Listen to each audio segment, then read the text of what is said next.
नमस्ते दोस्तों, स्वागत है आपका मेरे नए व्लॉग में। और आज सुबह सुबह का समय है और सुबह सुबह काम हो रहा है पंखे की सफाई का। क्योंकि आज छुट्टी का दिन है तो कुछ ऐसे काम हैं जो मैं अकेले नहीं कर सकती, इसलिए पूरे परिवार को ही लगा लेती हूँ। और साथ में मैं कपड़े भी धो के सुखा रही हूँ क्योंकि आज छुट्टी है, मौसम भी बहुत अच्छा है।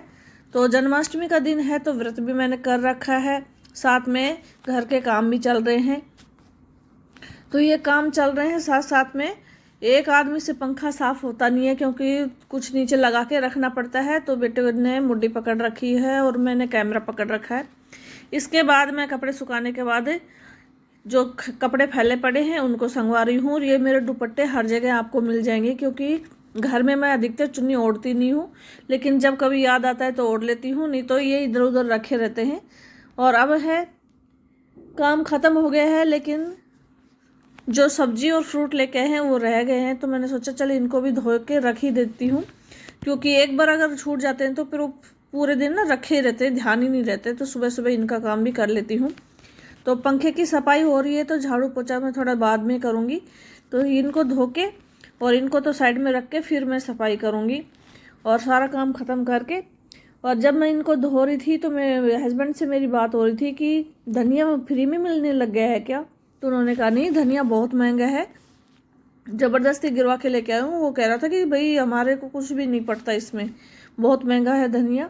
तो इस मौसम में धनिया महंगा ही होता है और सर्दियों में वो इतना फ्री में मिलता है कि मेरे को उसको बगाना पड़ता है, क्योंकि मैं किचन गार्डन में भी धनिया लगा लेती हूँ। तो धनिया जब तक न डाला जाए तो हमारी सब्जी भी स्वाद नहीं बनती। तो धनिया तो रोज़ आ जाए तो अच्छा है। और मैंने अभी थोड़े दिन पहले धनिया लगाया भी था, तो देखो वो कब उगेगा। इसी के साथ हमारी बहस भी हो रही थी। आज जन्माष्टमी है तो एक कार्ड आया था जिमने का। तो हस्बैंड कह रहे थे कि मैं तो जिम के आऊँगा, किसी के है ना कुआ पूजन था, हमारे पड़ोस में ही रहते हैं। तो मैंने कहा कि क्या गरीब आदमी के जाओगी जिमने, रहने दो। तो वो कह रहे थे गरीब नहीं है, उसके दोनों बेटे लगे हुए हैं, गरीब आदमी वैसे ही अपनी व्यवस्था करने में थोड़ी परेशानी होती है, तो रहने दो। तो उन्होंने बात समझाई कि उसके बेटे मेरे से पड़े हुए हैं और दोनों ही लगे हुए हैं, तो वो गरीब नहीं है। फिर भी मैंने कहा रहने दो, क्या जिमने जाओगे। बस ऐसे ही बातें कर रहे थे हम। तो सुबह सुबह मेरे को महसूस भी हो रहा था कुछ तबीयत भी थोड़ी खराब है। कट्टी बहुत सहाय होए तो तुम्हें तो सुबह आप समझ रहे हो ना जिम को रात को कट्टी बहुत मैं देख रही हूँ गरीब आदमी वो जिम का वो है क्या गरीब आदमी। हाँ, कौन कह गरीब आदमी वो क्या ड्राइवर फिर गरीब में हैं बूढ़ी में। हां मैं तो दिन है दोनों छोरा नौकरी में। ओए मैं तो सोची गरीब आदमी है। अच्छा दोनों छोरा फौज में, मेरा कर पढ़ोड़ा है दोनों। फिर भी कोई बात नहीं, रहने जरूर न जाना। दोनों पढ़ोड़ा है, मेरा कर फौज में दोनों छोरा।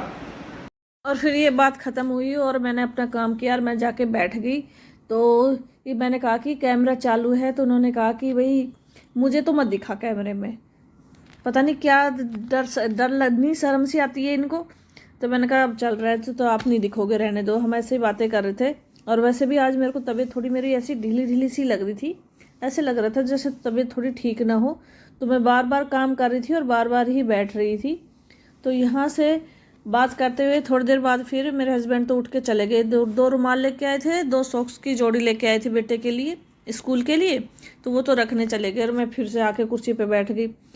फिर सोचा कि भाई बैठने से काम चलेगा नहीं, तो उठ के बाकी का काम ही कर लिया जाए। तो बाकी का काम किया, उसके बाद मैं नहा धो के आ गई क्योंकि व्रत कर रखा है। और 12 बजे मैं पानी पीऊँगी तुलसा जी में पानी डाल के। तो 12 बज गए थे, 1 बज गया था करीबन। तो फिर उसके बाद मैंने तुलसा जी में पानी चढ़ाया और सूरज को पानी दिया। उसके बाद 2 तुलसा की पत्ती भी तोड़ी, क्योंकि जब भी हम जन्माष्टमी का व्रत करते हैं ना, जब व्रत पानी पीते हैं तो उसमें तुलसा जी की पत्ती ज़रूर होनी चाहिए। तो मैंने 2 पत्तियाँ यहाँ से तोड़ ली हैं और वो पानी में डालने के लिए। और मैं जन्माष्टमी वाले दिन कुछ भी नहीं खाती हूँ, सिवाय चाय पीती हूँ एक टाइम और पानी पीती हूँ। लेकिन सर में दर्द इतना भयंकर हो रहा था, बहुत तेज़ हो रहा था। तो मैंने सोचा कि चल पहले पानी ही पी लेती हूँ। तो मैं इसे अलग मैंने अपना पानी रखा हुआ था व्रत का ना, ताकि इसमें कोई वैसे हाथ न लगाए, बिल्कुल साफ़ रहे। इसलिए मैंने इस डोली में ही रख दिया ताकि मैं ढक्कन लगा के रख सकूं। उसके बाद फिर मैंने अपने लिए एक साफ़ गिलास लिया और पानी डाल के फिर पीने लग गई। तो जब भी, वैसे तो हम पानी पीते हैं तो कभी कभी ऊपर मुंह करके फिर पी लेते हैं, लेकिन जैसे व्रत का ये ऐसे काम करते हैं ना, तो या तो मुंह लगा के पीना चाहिए या फिर हाथ से ओक करके फिर पीना चाहिए, ऐसे नहीं पीना चाहिए।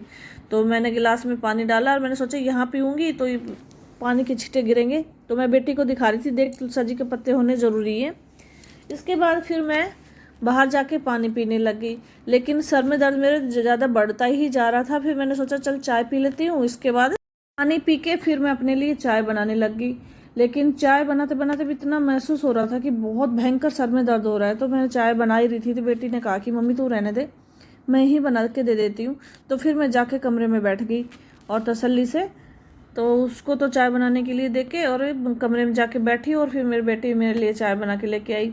तो बेटियों का यही तो फ़ायदा होता है, जब भी आप परेशानी में होते हो तो बेटी को सबसे पहले दया आती है। तो वो मेरे लिए चाय बना के लेके आई और मैं बैठ के चाय पी रही थी, और एक घूंट तो ली, फिर दूसरी ली तो बहुत ज़्यादा गर्म। तो चाय पी लेकिन फिर भी आराम नहीं हुआ, सर में दर्द बहुत भयंकर बढ़ता ही जा रहा था। फिर शाम के टाइम तो दवाई लेके आनी ही पड़ी, तो 2 इंजेक्शन लगवाए और टैबलेट दी। तो टैबलेट तो मैंने बाद में ली थी, जब रात को मैंने व्रत खोला था तब, और इंजेक्शन तो मैंने शाम को ही लगवा लिए थे, लेकिन फिर भी ज़्यादा फर्क नहीं पड़ा उससे। तो जोत तो करनी ही थी, तो शाम को फिर जन्माष्टमी का भी खाना बनाना था। तो हमारे यहाँ जाटी की पूजा होती है, तो मैंने चूरमा बनाया था भोग के लिए, क्योंकि मीठा हमें कुछ खाना नहीं था, सिर्फ जब जोत करनी है उसी के लिए मैंने थोड़ी सी 1 रोटी का ना चूरमा बनाया था। और कल फिर मीठा बनेगा, इस में सब ने कहा कि भाई हमारे को चूरमा नहीं खाना, बस जोत के लिए ही बना दो। तो साइड में मैंने अंगारी करने के लिए रख दी थी। उसके बाद दिए में घी डाल के अंगारी पर जोत करके फिर सबको खाना खिलाया। मेरा व्रत तो 12 बजे खुलेगा, तो मैंने भी अपनी रोटियां बना के रख दी थी साइड में, क्योंकि मैं ना रात के 12 बजे चांद निकलता है, उसके बाद भगवान को भोग लगाकर फिर खाना खाती हूँ। तो हमारे यहाँ ऐसे ही खाते हैं, कई लोग हैं जो गुगा नवमी की जोत देख के फिर खाते हैं, लेकिन हम जन्माष्टमी का व्रत रात को 12 बजे के बाद ही खा लेते हैं। तो मैंने जोत करके उसके बाद, लेकिन भोग जो चरणामृत और जो पंजीरी बनी थी उसका लगेगा, तो फिर मैं रात को लगा के फिर खाना खा लूँगी। तो मेरा व्रत तो रात के 12 बजे के बाद खुल जाता है। अब है सुबह का समय, और सुबह थोड़ा सा काम किया है, लेकिन मेरे सर में दर्द अभी भी ठीक नहीं हुआ। तो फिर मैंने शाम को जो गोलियां लेके आई थी, दवाई लेके आई थी ना डॉक्टर के पास से, वो गोलियां ली, थोड़ी देर आराम किया, और फिर हस्बैंड कह रहे थे कि भाई मैं खेत में जा रहा हूँ बाजरा देखने। तो फिर मैंने कहा कि मैं भी चलती हूँ, थोड़ी खुली हवा में जाऊँगी तो शायद अच्छा महसूस होगा। तो फिर हम में चले गए। तो ये खेत ना थोड़ी दूर ही है, और जब मेरे सर में दर्द होता है तो बहुत भयंकर होता है। मेरी अलवर से दवाई चल रही है, यहाँ की दवाइयाँ मेरे ज़्यादा असर नहीं करती, तो अब मेरे को 1-2 दिन में अलवर जाना ही पड़ेगा। तो इस सर के दर्द का इलाज अलवर जाके ही होगा। तो मैंने फिर भी टैबलेट ले ली। फिर हम आ गए खेत में, और खेत में जब बाजरा देख रहे थे तो उस समय हमें बाजरा तो कम दिख रहा था और खेत में बरू ज़्यादा दिख रही थी। ये देखिए ऊपर जो फूल आ रहे हैं ना, उन जिन पेड़ों में, वो बरू है। ये किसी भी काम की नहीं है। इसी की दवाई हमने खेत में डाली थी जब बाजरा छोटा छोटा था ना, तो दवाई का छिड़काव करवाया था, लेकिन फिर भी ये नहीं हुआ। और अभी बाजरा लावनी आने में कम से कम 10 से 15 दिन लगेंगे। तो उसके बाद फिर लावनी करवाएंगे। तो खेत देख के फिर हम घर वापस आ रहे थे। तो ये तो हमारा खेत था जो सड़क के पास था। तो यहाँ तो मैं आ गई थी, क्योंकि इसमें अंदर नहीं जाना था, सड़क के ऊपर से ही देख रहे थे। तो धूप इतनी तेज़ थी कि सर दर्द में और भी ज़्यादा दर्द होने लग गया था। फिर मैं आ गई घर। और दूसरे वाला खेत है वो थोड़ा दूसरी जगह है, खेतों के अंदर से जाके फिर हमारा खेत आता है, तो मैं वहाँ नहीं गई देखने। वैसे भी उसकी लावनी आने में थोड़ा समय लगेगा। घर आके मैंने बाकी जो बचा हुआ काम किया, नहा धो के। फिर आज गोगा नवमी थी तो उनकी भी जोत करनी थी, तो उसके लिए हमें पक्की कढ़ाई बनानी होती है, गुलगुले पूरी और हलवा बनाना होता है। तो उसकी जोत की, और उसके बाद बारी बारी से सबने गोगा नवमी की धो खाई और आशीर्वाद लिया।